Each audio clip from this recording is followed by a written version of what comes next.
Assalamualaikum warahmatullahi wabarakatuh. Salam bahagia untuk kita semua. Pada kesempatan kali ini, izinkan saya, Andri Widiatmoko, calon guru penggerak Angkatan 9 Kabupaten Banyuwangi dari SDN 3 Pendarungan, menyampaikan aksi nyata modul 1.4 Budaya Positif Sekolah.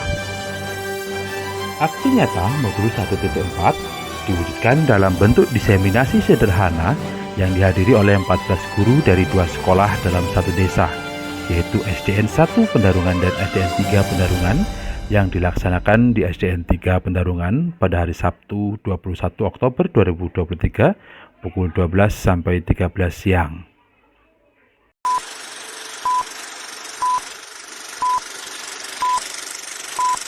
Assalamualaikum warahmatullahi wabarakatuh. Selamat siang Ibu semua dan Bapak satu. Terima kasih kedatangannya, terima kasih waktunya di siang hari yang hot ini, yang panas ini. Mohon maaf kalau tadi mengganggu waktu Bapak Ibu semua. Bapak Ibu, pada kesempatan kali ini saya ingin menyampaikan sedikit tentang modul 1.4 tentang budaya positif. Bapak Ibu, jadi selama kita mengajar ada sekian banyak budaya yang masuk ke sekolah, tetapi yang perlu kita pahami adalah bagaimana caranya kita itu bisa meningkatkan budaya positif di sekolah.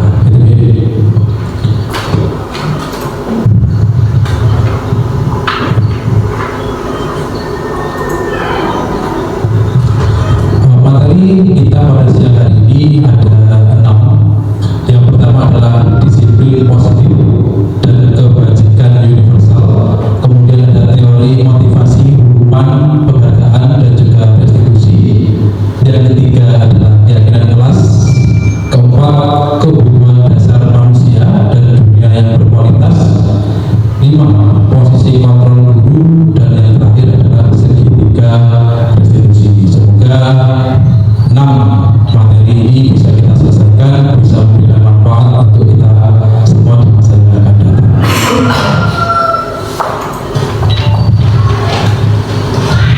Kita sering mendengar kata tentang disiplin. Disiplin itu adalah bagaimana caranya kita bisa mentaati peraturan yang ada di sekolah. Disiplin positif merupakan suatu cara penerapan disiplin tanpa kekerasan. Selama ini kita menerapkan disiplin itu dengan cara menekan, membatasi pergerakan siswa agar anak-anak menjadi disiplin. Tetapi dalam disiplin positif ini kita tanpa kekerasan, tanpa ancaman, yang dalam praktiknya melibatkan komunikasi tentang perilaku yang efektif antara orang tua dan anak. Jadi disiplin yang kita terapkan itu tidak memaksa anak, sehingga anak itu tidak dipaksa untuk disiplin. Karena dipaksa itu kan gak enak. Sesuatu yang dipaksa itu pasti ganjel di hati, ganjel di otak, ganjel di hidung, ganjel di mulut gitu. Jadi ya mengeduk ya kayak nasi setengah matang. Karena memang gini, dalam kita menerapkan disiplin, kita mungkin di agama kita itu ada yang namanya sholat ya. Nah, sholat itu bukan hanya wajib, tapi bagaimana kita itu butuh. Demikian juga dengan disiplin. Disiplin itu kita tidak hanya wajib disiplin, tapi kita butuh disiplin untuk menjadikan kita lebih baik. Itu yang harus ditanamkan ke anak. Kita makan, jadi kan wajib makan nggak sih? Wajib. Nggak wajib dengan makan, tapi dengan itu butuh makan. Jadi kan nggak makan apa? Paling ada yang kata nasi paginya, ibunya itu ya, makan gitu. Nah, tapi kalau dengan tidak makan tidak apa-apa, tetapi dengan butuh makan untuk bertahan hidup. Disiplin juga sama. Dengan mungkin tidak butuh, tidak wajib untuk disiplin, tetapi dengan butuh disiplin untuk menjadi pribadi yang lebih baik.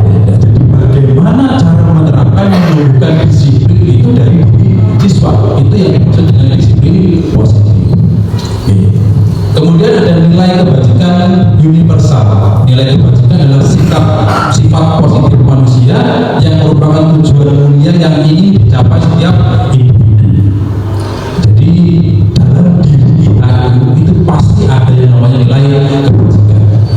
Gak peduli dengan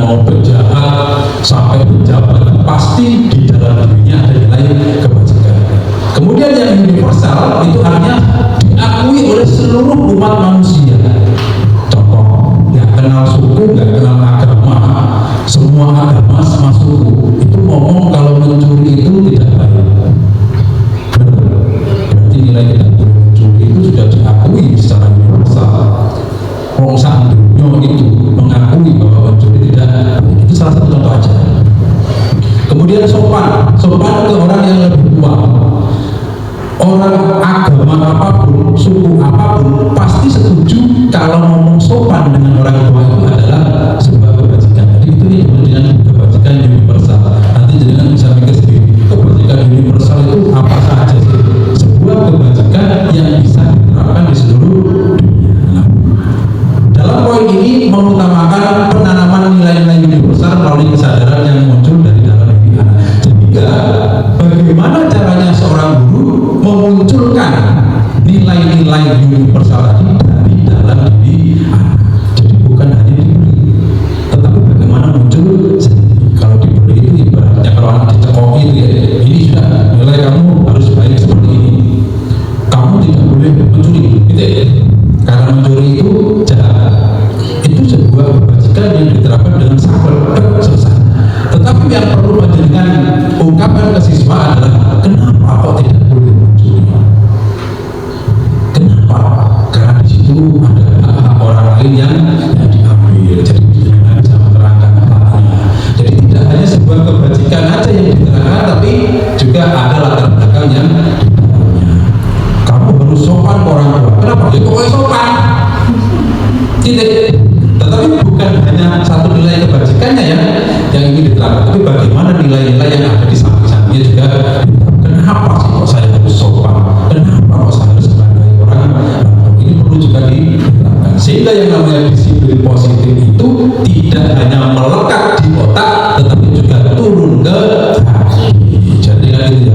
Nah, dari mana datangnya cinta? Dari mata turun ke hati. Dari mana nilai kebajikan? Dari otak turun ke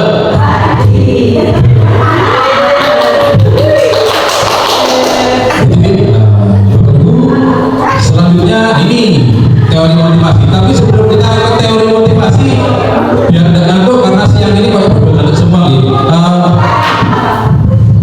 Saya punya sedikit tepuk, namanya tepuk 1, tepuk 2, tepuk 3. Saya kasih contoh gitu. Nanti jangan tiru. Tepuk 1 ke kiri. Tepuk 1. Ikuti. 1, 2, 3. Tepuk 1. Tepuk 2. Tepuk 2. Bisa? Tepuk 3. Tepuk 1. Tepuk 2. Tepuk 3. Tepuk 4. Bisa? Tepuk 4. Tepuk 1. Tepuk 2. Tepuk 3. Tepuk 4. Tepuk 5.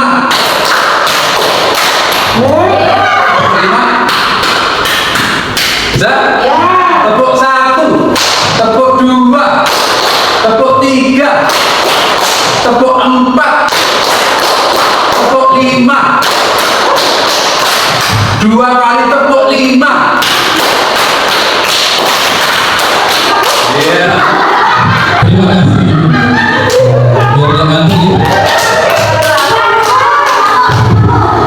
Terima kasih Bapak Ibu, semoga nanti lebih. Oke, kita lanjutkan dalam teori motivasi, hukuman dan penghargaan serta restitusi.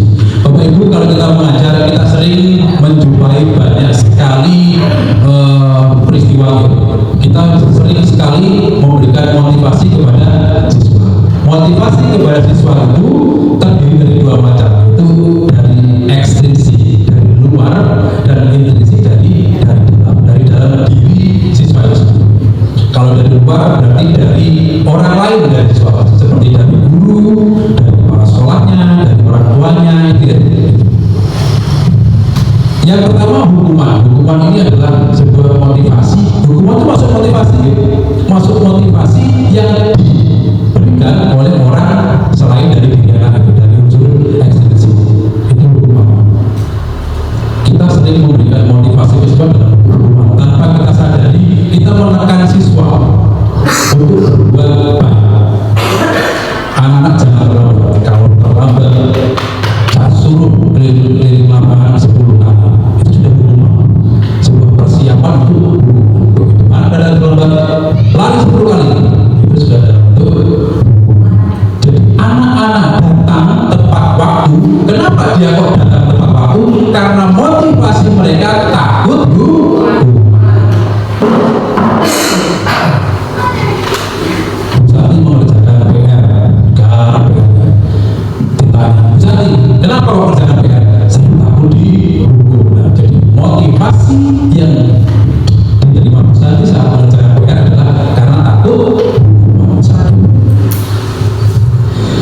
dua penghargaan atau reward. Dengan sering kali menjumpai anak-anak di kelas belajar dengan sungguh-sungguh supaya pintar. Kenapa kok kamu belajar? Saya pengen ranking 1. Nah, ranking 1 dapat hadiah. Jadi itu sebuah motivasi dari seorang guru agar siswanya belajar supaya dia nanti mendapatkan penghargaan atau hadiah. Bapak Ibu, unsur ekstrinsik motivasi dari hukuman dan penghargaan ini memang ada perlu 1 kali, 2 kali, 2,5 kali perlu dilakukan, tetapi diusahakan untuk dihindari. Kenapa? Karena hukuman atau penghargaan ini sifatnya adalah sementara, tidak untuk selamanya. Contoh, Budi datang tepat waktu ya, karena dia takut hukuman, takut sama Pak Andri yang ada di gerbang. Nek telat disuruh lari, Budi takut telat karena ada Pak Andri di depan, takut disuruh lari. Suatu saat kalau Pak Andri ini tidak hadir, apakah Budi itu masih datang tepat waktu? Tanda tanya. Saya nggak jawab tidak karena nggak ketemu Budi. Jadi belum tentu kalau nggak ada Pak Andri di sana itu nanti Budi bisa tepat waktu. Jadi belum tentu hukuman itu bisa diterapkan terus menerus. Contoh lagi, Bu Santi tadi tidak mengerjakan PR. Dia mengerjakan karena takut dihukum. Suatu saat Pak Guru di kelasnya itu tidak masuk sekolah. Wah, itu Pak Guru itu belum sekolah. Maka saya tidak akan mengerjakan PR. Kenapa? Enggak dipaksa. Nah, berarti mengerjakan PR tadi, kalau hukumannya nggak ada, maka anak bisa kembali ke posisi semula itu karena sifatnya sementara. Demikian juga dengan penghargaan. Suatu saat yang mengerjakan PR tak kasih hadiah, kebetulan Pak Andri lupa menyiapkan hadiah, maka setelah lupa anak-anak pasti akan mengerjakan PR ternyata tidak dapat hadiah. Sudah nggak kerjakan belum itu jadi. Atau mungkin sekarang ini yang ngetren di Bapak Ibu ya, bagi yang mengerjakan tugas anaknya baik, ibunya dikasih bintang. Ibu tangan dikasih tanda bintang. Oh, bintang 1, bintang 2, bintang 3 sampai bintang 5. Pulang sekolah pamer ke orang tuanya, saya dapat 5 bintang, saya anak hebat. Next suatu saat dengan masuk ada guru pengganti yang ngasih tanda bintang, maka yang terjadi anak akan kembali ke posisi semula. Itulah kenapa motivasi dari ekstrinsik ini perlu dihindari. Kemudian ada intrinsik dari dalam. Dari intrinsik ini yang perlu kita temukan. Tidak gampang memang, karena menumbuhkan suatu aja kayak nyiram tumbuhan aja sedikit lama-lama jadi besar kan. Demikian juga dengan menumbuhkan motivasi intrinsik dari dalam siswa juga tidak akan gampang. Ya, bagaimana caranya siswa itu bisa memunculkan disiplin diri, memotivasi diri, pengen pintar dari dalam diri, tapi dari dalam diri siswa itu sendiri. Kita lanjutkan lagi. Nah, ini tadi kenapa kok kita harus menghindari hukuman? Karena hukuman itu bersifatnya tidak terencana, tiba-tiba anak-anak atau murid tidak tahu apa yang akan terjadi dan tidak diberikan dalam perbuatan. Walaupun sebenarnya hukuman itu ada hukuman yang baik, hukuman yang tidak baik. Hukuman yang tidak baik itu hukuman yang diberikan tidak sesuai dengan kesalahannya. Anak telat disuruh tegur kali. Anak nggak mengerjakan PR disuruh ngelap kaca. Anak memecahkan kaca suruh ganti sama rumah. Anak sepatunya tidak sesuai, pakai sepatu merah ke sekolah, sepertinya diambil dilempar ke kali ke sungai. Itu nggak sesuai. Itu ya. Jadi contoh-contoh yang kelihatan. Ada lagi hukuman yang baik, hukuman yang sesuai. Hukuman yang sesuai itu hukuman yang sesuai dengan kesalahannya. Contoh,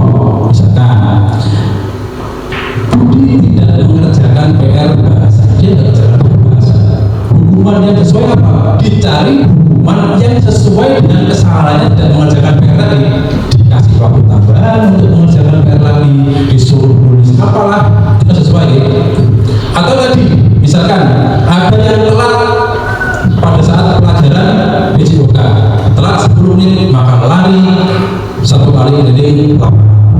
Telat 20 menit lari 2 kali keliling lapangan. Telat 1 jam keliling 100 kali. Jadi hukumannya disesuaikan dengan kesalahan. Hukuman yang disesuaikan dengan kesalahan itulah yang nanti disebut dengan konsekuensi. Jadi pengganti, konsekuensi itu kan pengganti. Dengan memecahkan kaca, pecah. Apa konsekuensinya? Mengganti. Karena hukumannya sesuai. Dengan matangkan porsi, apa hukumannya? Ya disuruh betulkan sendiri porsinya, diajari bagaimana cara membersihkan porsinya. Itu ya. Jadi itu namanya dengan konsekuensi. Kalau hukuman tidak bersifatnya satu arah, di mana pihak guru yang memberikan dan murid hanya menerima. Kemudian bisa berupa hukuman fisik. Rata-rata hukuman itu bersifat fisik. Kalau zaman dulu tidak ada yang namanya Komnas HAM perlindungan anak, ya dipukul aja orang tuanya tidak akan protes. Tapi kalau sekarang hukuman fisik dengan ngasih ke anak pasti akan panjang. Kemarin aja ngetren yang viral yang sholat terus diapakan, nggak ikut sholat jamaah, dipukul sama gurunya dilaporkan polisi, gurunya masuk penjara. Yang salah siapa? Gurunya. Orang ngerti yang namanya konsekuensi. Itu ya. Gurunya belajar dulu tentang hukuman dan konsekuensi. Kenapa? Karena yang salah tetap guru. Kakak sama adik tukaran, yang disalahkan kakaknya pasti sudah. Di sekolah ada kesalahan guru dan siswa, yang disalahkan pasti gurunya. Itu sudah keberadaan alam dari sananya sudah. Sehingga mau nggak mau kita harus belajar bagaimana memberikan hukuman yang sesuai melalui yang namanya konsekuensi. Karena secara luas punishment atau hukuman itu merupakan suatu penderitaan yang sengaja diberikan oleh guru. Kita sengaja memberikan penderitaan supaya apa? Supaya tidak dan tidak melakukan lagi. Cuma sekarang ini bagaimana caranya mengganti punishment, mengganti hukuman itu menjadi hal yang lebih positif. Itu saya ngantuk ya. Bapak Ibu ngantuk ya? Sebelum kita mulai ke selanjutnya ada sebuah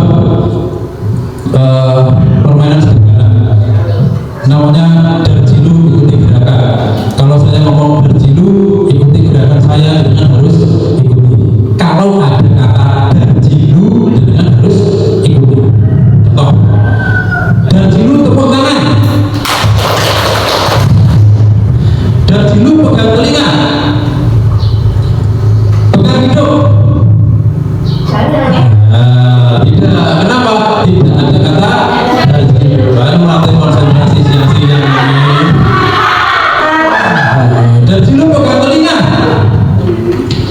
darjilu pegang dadi. Dadi itu batuk.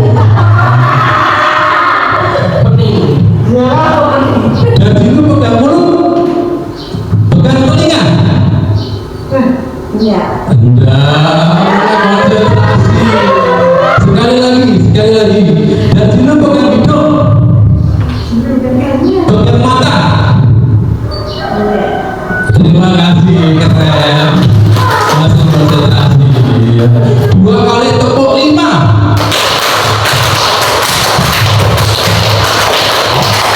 Ya, masih. Oke, Bapak Ibu, kemudian yang tadi selanjutnya kita akan bahas penghargaan atau reward. Dalam bahasa kerennya reward itu berasal dari bahasa Inggris ya, yang artinya hadiah.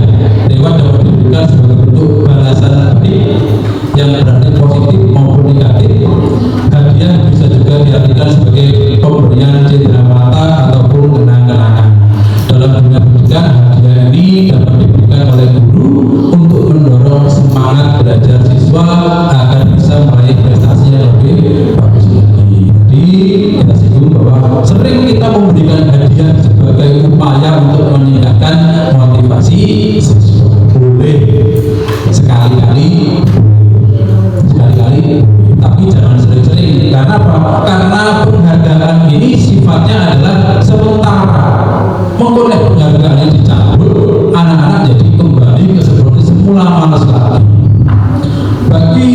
bisa ngambilkan mangga, nanti tak kasih uang 100.000. Kemudian besok dengan nyuruh rek ambilkan mangga itu, anak-anak pasti akan tanya hadiahnya apa? Tidak untuk selamanya. Lek tukokno berandak ya ning toko nya omahe rong sering orang tua seperti itu. Besoknya lagi lek tukokno gas ning Rogo Jambi nya omahe 5.000. Besok lagi ketiga kali dengan nyuruh anaknya lek tukokno sandal nang ketapang omahe. Pasti anak akan meminta hadiah, meminta apa? Berarti jenengan sudah gagal dalam memberikan dirinya gampang sudah di rumah baru jenengan sudah sering seperti itu, nyuruh anak dikasih hadiah, nyuruh anak dikasih hadiah, 1 kali 2 kali berhasil, 3 kali pasti gagal. Anak pasti akan minta hadiah dulu sebelum melakukan pekerjaan. Itu ya, di penghargaan pun 1 kali boleh, 2 kali boleh, tapi tidak digunakan untuk jangka yang panjang. Makhluk guru kalian berbeda. Yang baik itu adalah restitusi yang ketiga tadi. Ya, salah satu cara menanamkan disiplin positif pada murid sebagai bagian dari budaya positif sekolah melalui pendekatan restitusi. Ketika murid berbuat salah, guru akan menanggapi dengan mengajak murid berefleksi. Berefleksi itu menilai kembali, berpikir kembali mana yang baik, mana yang salah. Guru akan menanggapi dengan mengajak murid berefleksi tentang apa yang dapat mereka lakukan untuk memperbaiki kesalahan mereka sehingga mereka menjadi pribadi yang baik dan menghargai dirinya. Jadi misalnya tadi contohnya tadi apa tadi? Tidak masuk terlambat sekolah tadi, terlambat sekolah jangan langsung dihukum, tetapi ditanya. Wah, Abu terlambat sekolah, kenapa kok terlambat sekolah? Ditanya. Mungkin di rumahnya ada masalah, karena kita sendiri sebagai seorang guru kadang juga terlambat dengan sejuta alasan masalah di belakang. Anaknya macam-macam, ada macam-macam, masih nangis, bapaknya masih belum bangun, masih belum sarapan, macam-macam sudah itu. Demikian juga dengan siswa. Kalau kita bisa punya alasan, siswa pun juga punya alasan. Boleh alasan itu boleh. Sekolah untuk kalian boleh punya alasan. Tetapi yang paling penting adalah refleksi. Bagaimana anak tadi memahami alasannya dan bagaimana anak itu menyadari kesalahannya, bagaimana anak itu memperbaiki kesalahan. Apa boleh terlambat? Nah, bilang bagus kok. Kesiangan, ya. Apa boleh terlambat? Bilang satu alasan. Terus kadung alasannya tidak, besok jangan main dong. Kalau sekarang alasannya terlambat karena bangun kesiangan, berarti alasan itu besok bisa dipakai lagi. Kesiangan Pak, kesiangan Pak, terus kesiangan. Jadi kita bisa tanyakan, kalau kamu kesiangan terus, apa yang bisa kamu lakukan untuk mengatasi kesiangan ini? Anak bisa menjawab macam-macam. Kalau tidak bisa menjawab, kita kasih solusi. Punya HP enggak? Punya HP, pasang. Kalau nggak punya HP, nyari ayam ya di kebonan, taruh sambil hidupnya bisa. Jadi itu yang namanya solusi yang diberikan melalui restitusi. Jadi setiap masalah harus kita tahu alasannya dan kita cari bagaimana penyelesaiannya. Itu tentang restitusi. Tepuk satu.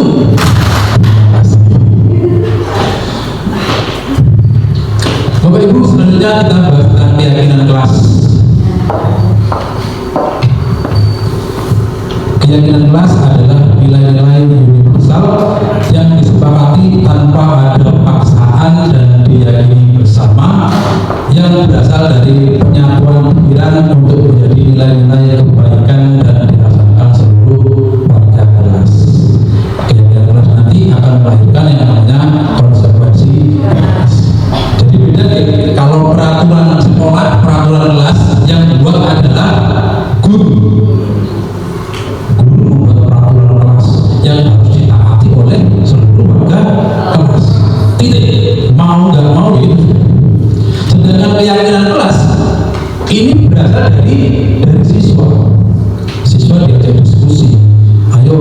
kamu ingin peraturan seperti apa supaya kamu menjadi lebih baik lagi. Siswa yang memunculkan peraturan sendiri. Tidak boleh datang terlambat Pak, datang harus tepat waktu. Misalkan salah satu contoh soal yang baca, datang harus tepat waktu satu, sepakat satu kelas. Berarti kalau nanti datang terlambat, konsekuensinya apa? Siswa yang memunculkan. Sehingga begitu anak itu datang terlambat dengan tidak usah peraturan kelas potongan, harus seperti itu. Ya kan tidak perlu, cukup tanya dengan dengan santai aja. Kamu datang jam berapa? Melanggar apa enggak? Kalau melanggar, harus apa? Anak akan sadar bahwa dia salah dan sadar untuk menjalani konsekuensinya. Sesuai dengan kesepakatan kelas kemarin, kalau saya datang terlambat, saya harus rinci UBC selama 10 hari. Contoh aja ya, kalau itu kesepakatan di kelas itu, silakan anak-anak akan melaksanakan itu dengan kesadaran. Itu hanya contoh sangat keras saja, jangan seperti itu malah jadi hukuman. Oke, jadi itu tentang keyakinan kelas. Yang selanjutnya adalah kebutuhan dasar manusia. Sebelum melangkah ke ini, kayaknya ngantuk lagi deh. Bapak Ibu, mohon berdiri. Biar ngantuk. Mohon berdiri, berhadapan-hadapan, berpasangan. Kita main yang namanya Abu dan Abi. Abu dan Abi. Langkah pertama,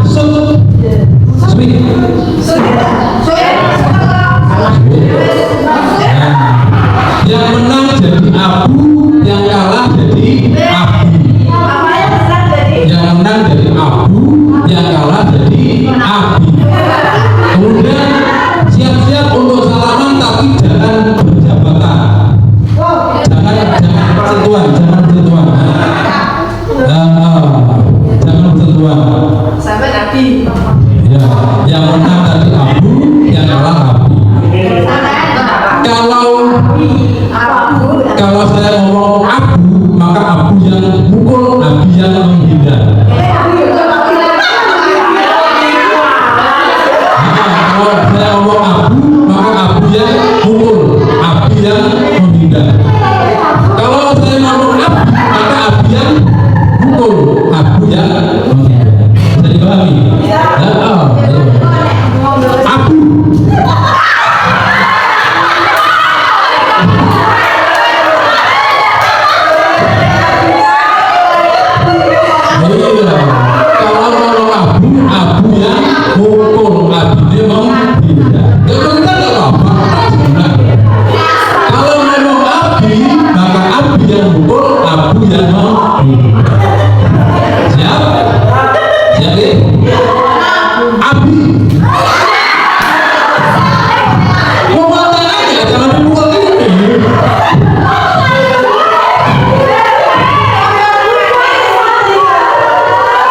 Sekali lagi ya. Abi.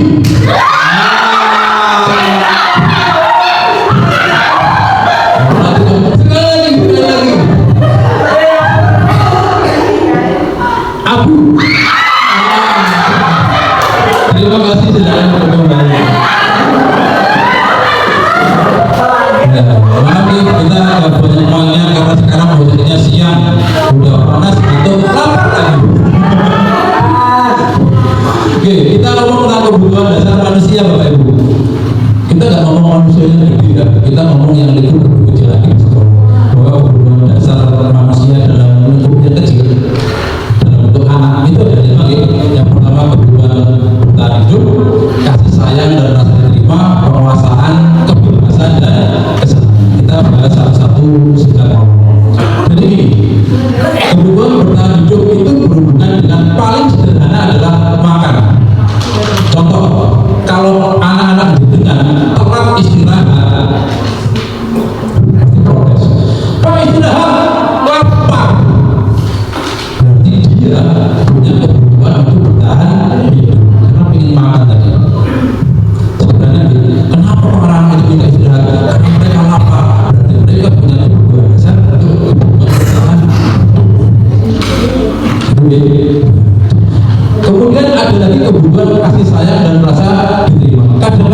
punya anak yang tua nakal pangkat 5, udah tahu nakal bener, ibaratnya itu ya dibaca tanaman diobrak-abrik dibeli rapatan. Ya pasti kita punya murid seperti itu. Nah, tapi kita tidak tahu, kita harus selidiki dulu, kita harus lihat dulu dia itu nakal karena apa. Kadang-kadang dia hanya ingin diperhatikan di rumah, orang tuanya nggak perhatikan. Bapak yang gawe ngeses terus bisa melihat, makanya mau gawe udah syukur sudah banyak itu di wilayah sini ya, banyak ada walet besok minum waktu bilang udah tidak punya kasih sayang orang tua. Di sekolah sama gurunya tinggal WA, udah lagi tinggal WA yang direkan dan tinggal telepon yang bocorkan itu ya, sehingga anak-anak kadang nakal. Kalau dengan tidak tahu alasannya pasti oh ini nakal ini waktu dia rusak anak uang. Kita harus tahu dulu bahwa mungkin dia itu karena ingin kasih coba dekati dulu sana, mencoba baik dulu sananya, didekati apa yang anak itu perlukan itu jadi seperti itu. Termasuk juga penguasaan, pengakuan. Kadang anak-anak itu pas waktu menang ingin diakui, ingin penghargaan, ingin dapat hadiah tadi satu kali boleh. Itu karena memang kebutuhan dasar dari manusia. Kadang-kadang kita saja kalau habis mengerjakan sesuatu kemudian dicari kebiaraan, kita pasti akan protes. Kasih dia. Dan itu kebutuhan kan penguasaan. Apalagi anak habis mengerjakan dengan taruh saja tidak dinilai. Pasti anak juga akan protes, tidak dihargai. Itu juga salah satu bentuk kebutuhan dasar manusia, termasuk kebebasan dalam mereka berpikir, kebebasan dalam mereka bertindak bebas, tapi bukan bebas sepenuhnya ya, seperti Telkomsel itu bebas bersyarat ya. Dan yang terakhir adalah kesenangan. Anak-anak itu pasti butuh kesenangan, sehingga yang terakhir ini yang digunakan oleh Pak Nadiem bagaimana menerapkan pembelajaran yang dilandasi dengan kesenangan, sehingga belajarnya sambil senang-senang, belajar sambil nyanyi, tapi kita sambil bermain. Bagaimana itu diterapkan ke siswa? Karena bagaimanapun dengan di sini dengan saya ngomong aja itu ngomong pasti akan bosan, sehingga perlu diselingi dengan kesenangan, entah itu permainan lah, atau itu nanti game atau apa itu perlu, sehingga dengan harus sering-sering untuk belajar bagaimana membuat pembelajaran itu menyenangkan. Itu kebutuhan dasar manusia. Kita lanjut ke posisi kontrol dulu, masih semangat ya, nanti aja permainannya kita simpan untuk yang selanjutnya. Jadi guru itu bisa jadi penghukum, bisa jadi pembuat rasa bersalah, bisa jadi teman, pemantau dan manajer. Yang paling baik adalah guru sebagai manajer. Bagaimana kita tahu kebutuhan siswa, bagaimana kita tahu apa yang diinginkan siswa, bagaimana cara memperbaiki siswa, dan apa latar belakang dari siswa. Tadi telat, kita cari latar belakangnya. Tidak mengerjakan PR, kita cari latar belakangnya dan bagaimana cara memperbaiki. Apakah penghukum membuat kesalahan teman-teman atau juga tidak bisa? Bisa, ini juga bisa diterapkan. Tetapi yang paling baik adalah contohnya teman. Di saat anak-anak itu kesulitan, kadang kita mendekati, kita duduk sini. Ada masalah apa? Kadang sebetulnya kadang seperti itu. Kadang kita butuh untuk jadi teman bagi anak-anak. Anak-anak kemudian bercerita apa, kalau ngeten itu sebagai teman. Kadang kita juga butuh seperti itu. Ya, nanti 4 posisi kontrol ini menjadikan dasar agar kita menjadi manajer. Jadi Pak itu nanti mendukung yang namanya manajer. Itu secara awal. Kita lanjutkan lagi tentang sertifikat restitusi. Ini agak panjang boleh, agak panjang, kita main dulu sebentar. Tepuk 2, lupa. Tepuk 2. 2 kali tepuk 2. Ya, terima kasih. Ada sebuah permainan Bapak Ibu, namanya ayam dan serigala. Serigala dan ayam. Tidak apa, mungkin memang hari ini karena siang terpaksa harus mengeluarkan banyak permainan yang nantinya bisa gunakan juga dengan di kelas ya. Namanya ayam dan serigala. Kalau ayam itu ada 2 gerakan, yang ditunjuk, yang ditunjuk. Sebelahnya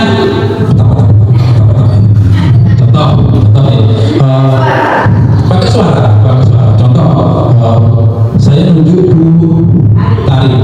Ayo Bu Tari, ayo. Bu Tari. Yang lainnya bisa? Ayo. Ya, itu lagi. Kalau segala yang ditunjuk, yang lainnya, yang ditunjuk, yang lainnya bisa. Contoh ya, jadi serigala, yang lainnya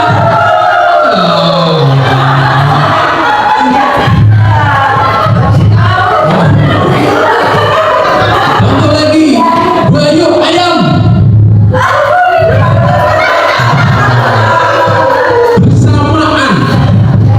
Nah, kalau tadi kan jadi nah, sekarang bersamaan. Tadi kan sehingga juga bisa melatih konsentrasi. Bu Vina, serigala. Serigala apa ya? Iya. Bu Didi, ayam.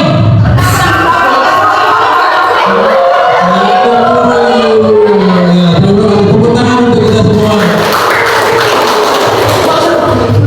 Ya, Bapak Ibu, kita ke pemandang selanjutnya tentang segitiga restitusi. Langkah pertama segitiga restitusi itu adalah menstabilkan identitas. Bapak Ibu, kalau kita punya masalah, ini kita punya masalah sederhana misalnya, kita tidak bisa langsung memberikan hukuman. Kita juga tidak bisa langsung menjustifikasi bahwa anak itu salah, kemudian langsung memberikan kamu harusnya seperti ini. Tetapi ada langkah-langkah memang yang harus dilakukan. Yang pertama adalah langkah untuk menstabilkan identitas. Ini bertujuan untuk membantu anak mengubah dirinya dari yang sering salah menjadi sukses. Dan poin pentingnya adalah kita harus ngomong bahwa semua manusia itu pasti punya kesalahan. Anak seringnya sering terjadi itu bertengkar, sering terjadi sesuatu bertengkar bawaan, kemudian kita panggil ke kantor biasanya. Kita panggil ke kantor. Kita harus bisa menjelaskan bahwa kita itu semua adalah manusia. Manusia itu punya perasaan, manusia punya rasa bersalah. Kita semua pasti punya rasa bersalah, pasti pernah bersalah. Tetapi yang terpenting adalah bukan bagaimana kita bersalahnya, tetapi bagaimana kita memperbaikinya. Jadi salah pasti kok, tidak ada yang tidak pernah salah di dunia ini, karena kita adalah manusia. Kita manusia. Langkah kedua adalah validasi tindakan. Validasi tindakan yang salah mengajarkan kita untuk coba memahami niat dibalik tindakan yang artinya kita mencari alasannya. Tapi anak bertengkar tadi di kasusnya, setelah kita memberikan kesadaran bahwa kita adalah manusia yang pasti melakukan salah, kita manusia yang pasti berbenturan dengan manusia lain, kita kewajiban kita pasti berbenturan dengan manusia lain. Yang kedua adalah validasi tindakan yang salah. Apa alasan kamu bertengkar? Coba apa alasan kamu bertengkar? Ini untuk menggali alasan mereka. Tentunya pasti alasannya berbeda. Ada Ali dan Agus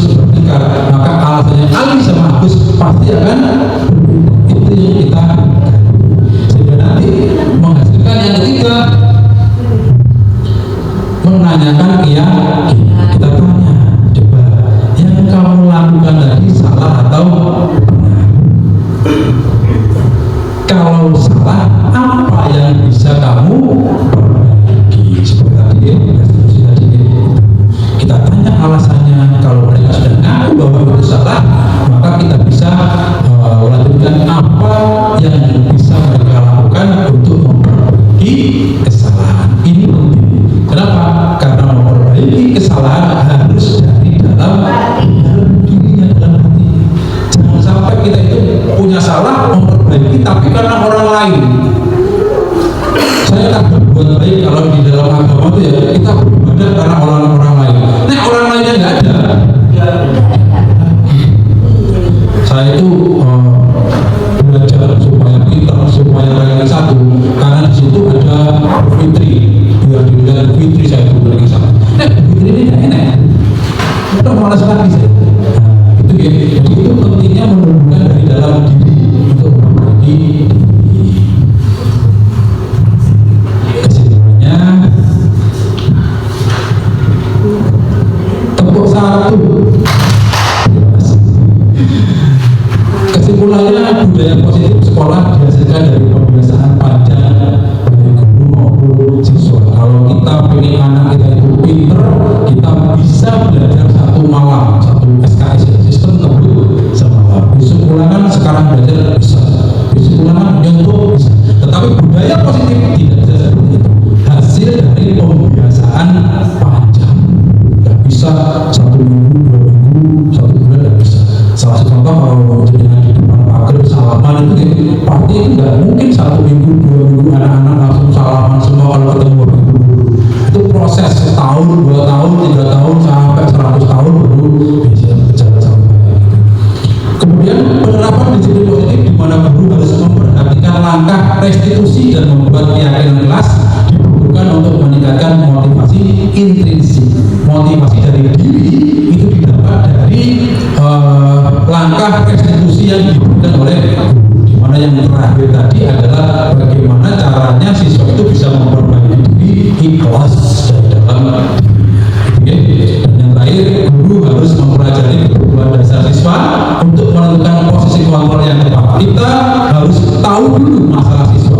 Setelah kita tahu masalah siswa, alasannya apa, kita nanti bisa memposisikan diri sebagai apa. Kadang anak nangis butuh perhatian, kalau kita bisa memberikan kontrol diri kita sebagai teman. Kadang anak nangis memang karena nakal, kita bisa sebagai manajer. Kadang lepas dari ini kita bisa memposisikan sebagai orang tua, karena guru di SD itu luar biasa banget. Orang tua kedua. Kadang anak di SD itu pacaran itu tidak cerita ke orang tua, tapi ceritanya ke guru. Sehingga perlu banget kita itu menyesuaikan diri sebagai teman di sekolah, memberikan kenyamanan di sekolah. Mohon maaf, itulah kenapa kemarin di kelas 6 itu ada materi-materi yang agak dewasa sebab ada di kelas 6 ini begini. Kenapa? Karena banyak sekali anak itu tidak bercerita ke orang tuanya, tapi justru bercerita kepada gurunya. Itu pentingnya kita tahu posisi kontrol kita di sekolah. Dan yang terakhir, guru harus mempelajari kebutuhan dasar siswa. Siswa itu butuh apa untuk menentukan posisi kontrol yang tepat. Jadi di setiap masalah kita juga harus bisa memposisikan dirinya, termasuk mencari solusi di dalam setiap masalah. Mungkin hanya itu yang ingin saya sampaikan. Kurang lebihnya mohon maaf. Untuk sesi diskusi kita lakukan di minggu depan ya. Terima kasih. Kurang lebihnya mohon maaf atas segala kekurangannya. Terima kasih banget atas waktu yang diberikan untuk semua datang dan hadir di sini. Terima kasih. Wassalamualaikum warahmatullahi wabarakatuh. 2 kali tepuk 5.